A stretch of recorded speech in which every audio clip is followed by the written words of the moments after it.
Welcome to another Q&A. This is actually an unboxing video for the Radial brush. So let's get into it quickly and see what's inside. There's a brush, and there's a little toolkit. 14-inch. This is a 14-inch Radial. So Radial comes as 14 inches and 18 inches.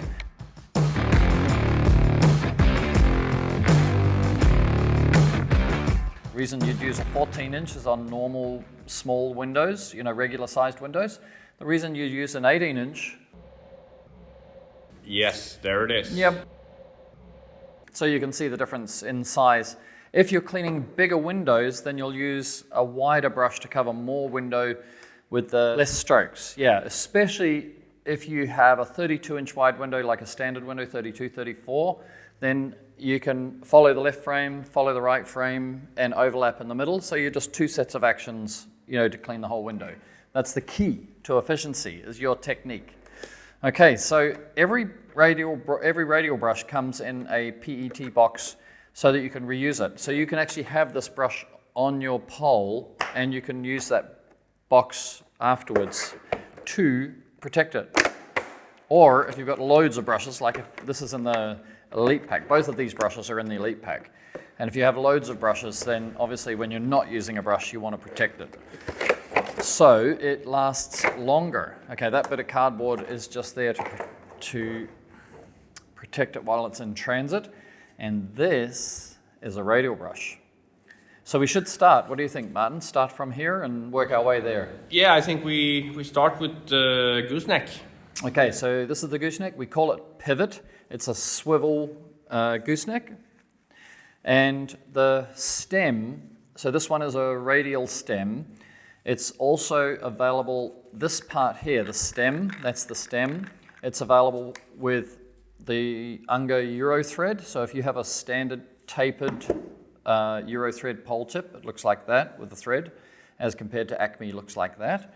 Then we have a Euro thread pole tip that you can screw onto a pole tip, and we have an Acme, but you have to order that through live chat or something like that if you're using an Acme tip pole. Otherwise you just select it when you buy it in the web store. I don't know that we have Acme in the store. Okay, but the other ones you select. The other ones you just select in the store. Yeah. Now if you have a tucker or a gardener pole, this part here, the teeth lever mechanism is identical to tucker and gardener. So you would use this part of your angle adapter for your tucker and gardener. You would undo the lever, just screw it out, and you would leave this part in your pole, and you would swap the brush. And then do the lever up again, and you are ready to clean windows with somebody else's pole, but you're still getting the efficiency from Radial. You can also get negative angles there. Oh, that's right. So the beauty of this is that we can take it all the way up there, and then your pole is here. So if you're cleaning glass balustrades or basically cleaning below the waist any windows, then you can clean the window there and the rinse bars are still on top. So you still get that efficiency of being able to rinse the window properly, right? You don't want the jets underneath for windows. Okay, the next part that we look at is the swivel, which is in here. And a lot of the swivels that are made in the industry are just plastic on plastic, so they wear down and they get very sloppy, and you don't get the precision and the accuracy which ultimately delivers you your efficiency.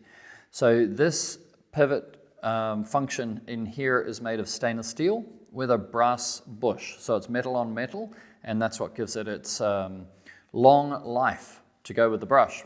Yeah? You can also set the tension there.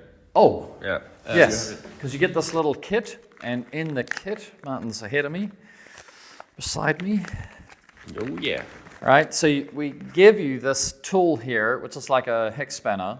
And what that means is that you can set the tension. So you can see here, I can say this is tight. Yep. And you can set the tension to loose. And then you can see it. It will go there. So everybody has their own preference on this. And also it depends on what height you're working at and how difficult a job is. If you need to, lock the brush at a certain angle, you don't want it flopping all over the place. You want to put the brush up there and you want to hold it there, then having a tighter tension makes a lot of sense. Guys who are working ground floor and second floor, residential type properties, a lot of those guys like it much looser. Yeah. Okay, so let's look at the water flow. The flow rate for a radial brush is the same as all of the radial range, except for the light and the ultralight have an alternative flow rate, but the flow rate is 1/2 gallon a minute or 2 liters per minute. And the reason we do that is to make sure that once you have your fluid dynamics hydraulic system set up from your tap to or tank to your pump to your filter, and then through the hose and tube to your brush, that you can set it once and then it works for all of the brushes. So if you wanted to go from a 14-inch to an 18-inch, you would be using exactly the same flow rate across all of the brushes. So in order to achieve that, we have to use a 3/8-inch OD or 10mm OD tube to deliver enough water to the brush for it to go both ways around and deliver the flow rate out of the jets at the velocity so the water squirts about this far. Right? It's an on-glass rinse brush, so you do not take it off the glass to rinse ever. So we don't need the velocity through the jets quite as much as like pencil jets. You'd normally want the water to squirt, 3 feet. We're not cleaning, we're rinsing with the jets. We're not using it as a pressure washer. Yeah, that, and we're not chasing dirty water off the glass, which is what you have to do when you get off-glass rinse. This is an on-glass rinse brush. So the water's basically going to come in here, go around to the left and right. On the way there, you'll see little bulges in the tube there. Those are little filters. The reason we put filters in there is to protect the jets because it's a closed system. And so even though you've got pure water coming through, if you're not careful with the hose connectors, it's quite feasible and possible that you'll pick up debris from the ground and grit, and that debris will end up in your pure water line, and that debris will get caught in these filters.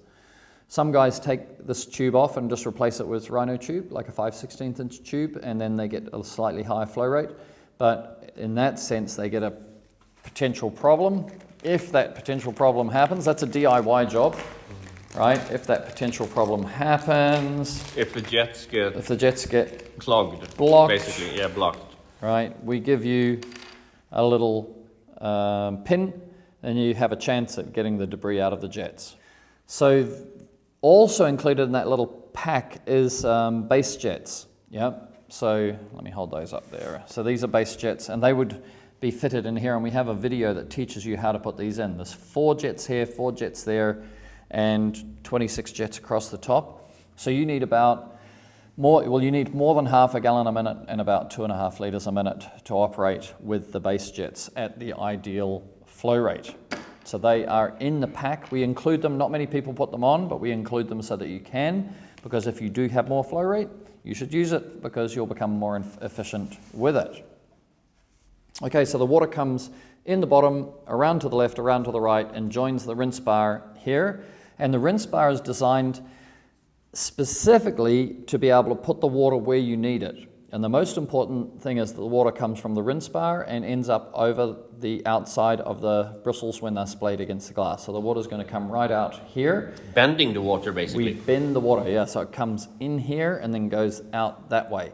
The reason we do that is because when you go into the corners, if you have a corner, right, you want to come across the top frame and you want to scroll through the corner. As you scroll through the corner, the spider webs and spider nests and everything like that, you want to get those out of there. What you want to do is be able to get the water to take that into the flush, let's say the rinse water, right? Volumes of rinse water. And so one of the interesting things about a radial brush is that these bristles are blades.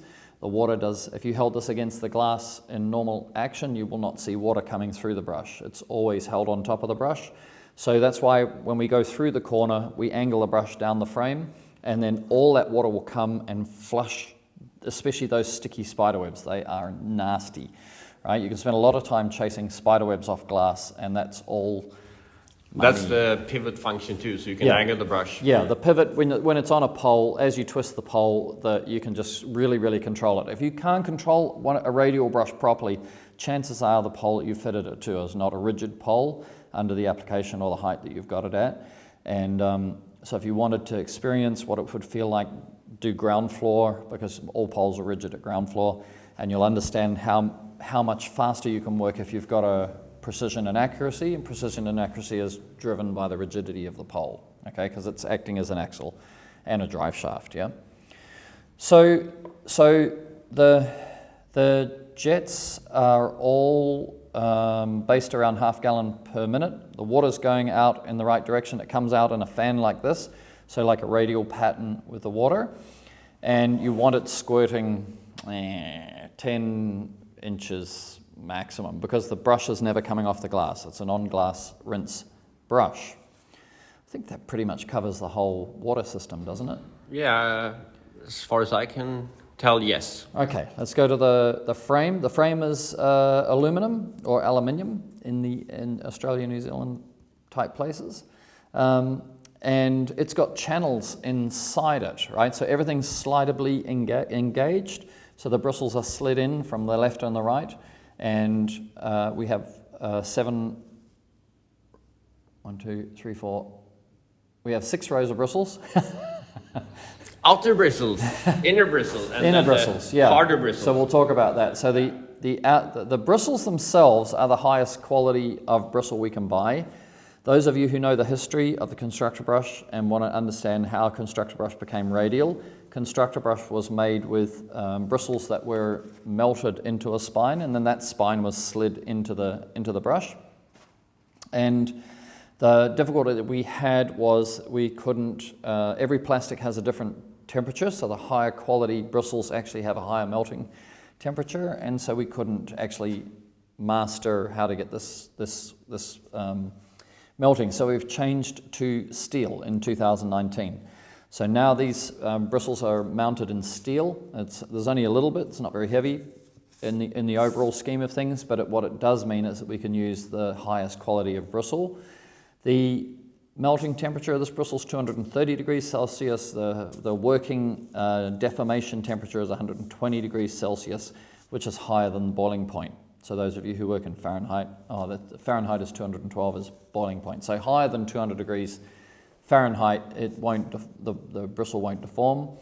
The other thing about nylon wants to absorb water. When it absorbs water, it changes its shape. So that's why when you put a brush down, like that, and it's wet and then it dries, you'll see all the bristles have changed their shape because they basically...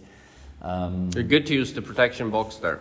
Yeah, use the protection box, and you just don't throw this in the... It's too expensive to throw it in the back of the truck on top of a whole lot of stuff. It really will keep its shape if you look after it. It has these inner bristles, so they're the same bristle material, but as you shorten a bristle, it becomes more rigid in its behavior, right? So you can get it really, really short, and it becomes more and more stiff. And it's more bristles, right? Tighter, no? No, it's the same. It's basically the same, but... you can feel it. They are really you feel like they're much thicker or harder. It feels harder, but it's not harder, right? It's just one of those little interesting aspects of material behavior. So these are quite short, and what that means is that you have the outer bristles are going to splay, and then they're going to be digging away at the dirt with a pure 100% coverage. And every stroke, you're digging every possible piece of the glass to get the dirt into suspension, right? So it's in your rinse water. And then the inner bristles, they stop the brush from collapsing any further than that, because you see a lot of brushes where they collapse and you end up with the side of the bristles on the glass, and the sides of bristles can't clean windows, right? They will with 8, 9, 10 strokes, but then you're 4 minutes a window instead of 30 seconds to a minute a window, right? So part of the function of these inner bristles is to keep these outer bristles working at a premium attack angle. And then secondly, because they are at a different angle to the outside bristles, they actually act like this. So if you get some seagull poo or something like that, they're really scratching away at it. Like with all the force you push the brush against the window, those bristles they're not digging it, they're scraping it, like that. So there's a dual function for these inner bristles, but most of the work of the brush is being done by the outer bristles. There's 2 rows of bristles on a radial brush, and you'll see that they are offset. So the inner bristles are shorter than the outer bristles, And what that means is that, and they're actually set at a different angle, the outer one's at 25 degrees, inner one's at 12.5 degrees. And so then when we go like that, the inner bristles are also at an attack angle. They're not lying flat underneath the outer bristles, which you'll see in a lot of brushes. You get 2 rows of bristles, but actually the inner ones are sitting under the outer ones. Yeah, you don't want a paintbrush. You don't want a paintbrush, yes. Yes, that's pretty much a paintbrush in reverse. It's exactly like that.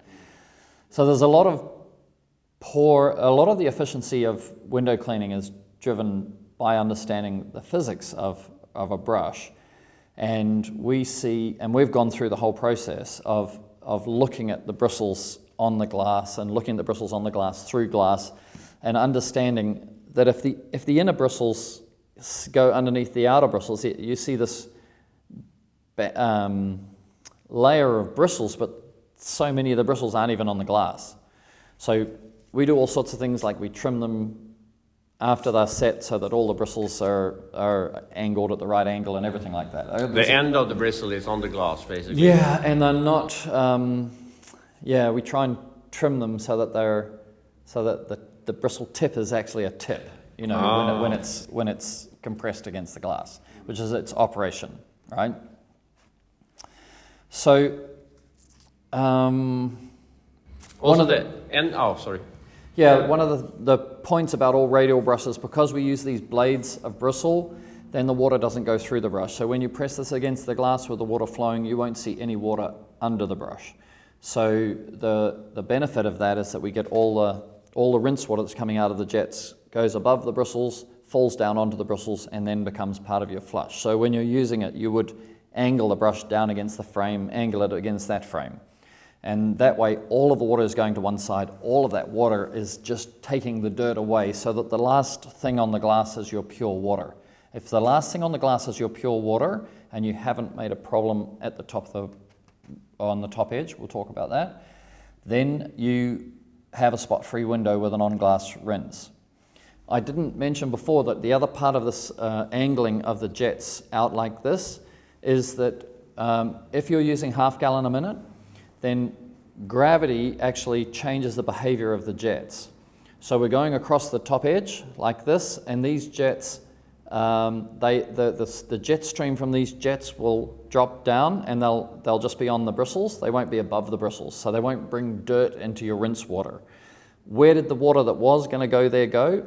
It comes out the bottom. So more water comes out the bottom of the brush than comes out the top of the brush when the brush is on an angle. So we always, the radial technique is you clean the brush. So you have to have the correct flow rate so you don't wet the top of the frame also then? Yes, and there's a lot more information. We don't want to teach the radial technique in this video, but there's a lot of information on the radial brush page on futureofcleaning.com, or if you go to YouTube and look up the radial technique in the youtube.com/futureofcleaning, then you can learn a lot about the radial technique, which is the most efficient way to get a water-fed brush across a window, right?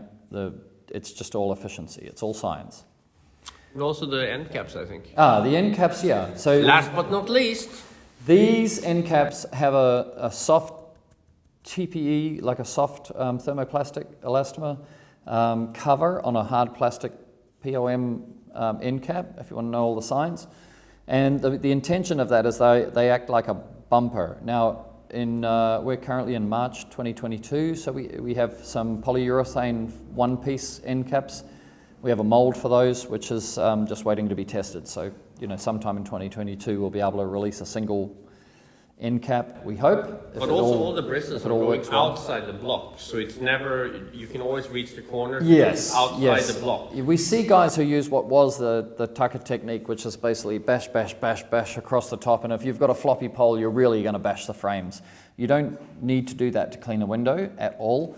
So if you use the radial technique, you'll have a large amount of bristles doing the job, going at an angle across, so you don't have to go bash, bash, bash. But the intention for these bumpers is mostly just to protect the frames and kind of like a soft touch on the frames when you're going down the frames. But you shouldn't be bashing the brush against the frames. We see that sometimes, right? So we have jets, we have end caps, we have swivel, we have lever, we have adaptability to other Any pole, basically. Any poles, yeah. And we've covered the inner bristles and their functions, I think. We got it all. We got it all. Yeah. That is radial brush. It's also available if you end up, the most efficient way to buy Reach It tools is in an elite pack. So you get a pole with a shock stop, which is the Kevlar, that's it there. It's a Kevlar insulating handle. So you get a pole with a shock stop and you get like 5 brushes, these 2 radials with a deep frame, Radial and a radial rocker. And ultralight 18-inch. And the new, no, 14-inch, I think. Oh. We don't have 18-inch yet. Sorry, my bad. Not yet. Not yet. It's coming. It's in production.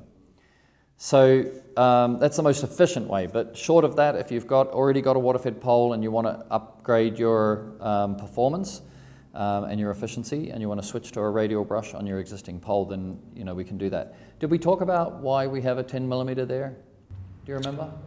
You mentioned that we need a high flow tube. You must have a high flow tube for these brushes, right? You've a 3/8-inch OD or a 10mm OD tube. Ours is called high flow tube, that one there. That is a must. It's a must because the system is balanced. Like these are, 5mm ID. The water goes to the left and the right, so we need to deliver twice as much water in here so that half can go there and half can go there, and the brush performs. So if you put a 5mm ID, like a 5/16 tube, if you put that in there, then the same amount of water gets divided in half. So it's much more difficult to get the performance out of the brush, which means it's much more difficult for you to get the performance out of yourself. So I think, the other thing I'll talk about is when radial becomes valuable to you is, for example, on French panes. So the brushes that we make that have got blocks inside them deliver an amazing amount of efficiency for the jobs which they're right for, but they can't go over frames because there's a block inside instead of bristles. So if you're doing a lot of French panes or cut-ups, then you would use either radial or radial light as the 2 brushes that are all bristle. It's a workhorse. Yeah, and I think the other thing sometimes guys go, like, why would you use a radial and not a rocker as your go-to brush? And the real answer is just the feel on the glass. Like there's less friction coefficient. So the higher you make the friction coefficient of a brush, the more aggressive it is as a cleaning brush. But if a nylon bristle brush perfectly set up can do the job, then you'll use less force, then you'll use less energy. So you'll feel better at the end of the day, because you just don't need to use more force than what's needed. Just like you don't need to clean a window any more times than once it's clean, it's clean. If you trust radial brush, then for most jobs, twice over the glass is enough, and for regular work, maybe once over, definitely once over the glass is enough. So you could be as low as 10-15 seconds a window with a radial brush, or you could be at 30 seconds to 1 minute maximum per window, maximum. People don't believe 30 seconds, so I say 30 seconds to a minute, but it's really 30 seconds. Okay, and less. All right, so that is a radial brush available in store. I take one. Woohoo! Good thing you caught it. Yeah. You've broken your nose. Yeah. This will not break. You've broken your nose. All right. All right, so that's another Q&A. If you're enjoying these Q&As, you can see them at youtube.com/Future of Cleaning. Look for the Reach It workshop playlist. And if you want to be notified, just click subscribe. Boom. All right, see you in the next one.